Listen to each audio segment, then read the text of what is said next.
അല്ല ദേവികെ, ഇന്നെന്താ വീട്ടില് കല്യാണം ഉറപ്പിക്കലാണോ? അതേ രവേട്ട, അമ്മായിയുടെ മോളുടെ. അപ്പൊ അമ്മ വന്നോ? ഇല്ല ചേച്ചി, രണ്ടറ്റൊന്ന് കൂട്ടിമുട്ടണ്ടേ, എന്നാലല്ലേ അമ്മയ്ക്ക് വരാൻ പറ്റൂ. അല്ല, അനിയത്തിമാർക്ക് മാത്രം മതിയോ? നിനക്കെന്നാ? ആദ്യം അനിയത്തിമാര്, എനിക്ക് സമയമുണ്ടല്ലോ. ഇന്നാണ് ആ സമയം. നിങ്ങളെ തേടി ഒരു രാജകുമാരൻ വരും.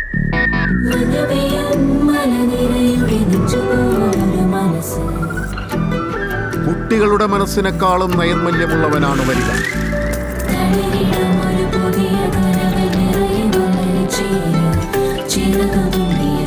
അതെ, കാര്യങ്ങളിലേക്ക് കടക്കുന്നതിന് മുമ്പ് ഞങ്ങൾക്കൊരു ഡിമാൻഡുണ്ട്. എന്റെ മൂത്ത കൊച്ചുമകൻ സിദ്ധാർത്ഥിനെ നിങ്ങളുടെ ദേവിക മോൾ വിവാഹം കഴിക്കാൻ തയ്യാറായാൽ ഈ 2 വിവാഹവും നമുക്ക് ഇവിടെ വച്ചങ്ങ് ഉറപ്പിക്കാം. നിങ്ങളെ തേടി ഒരു രാജകുമാരൻ വരും.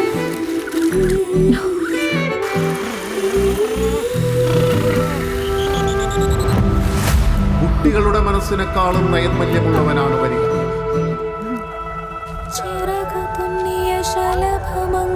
ശ്രുതി ചേർക്കാനാകുന്നു ഈ അപൂർവ രാഗം. ഉടൻ വരുന്നു.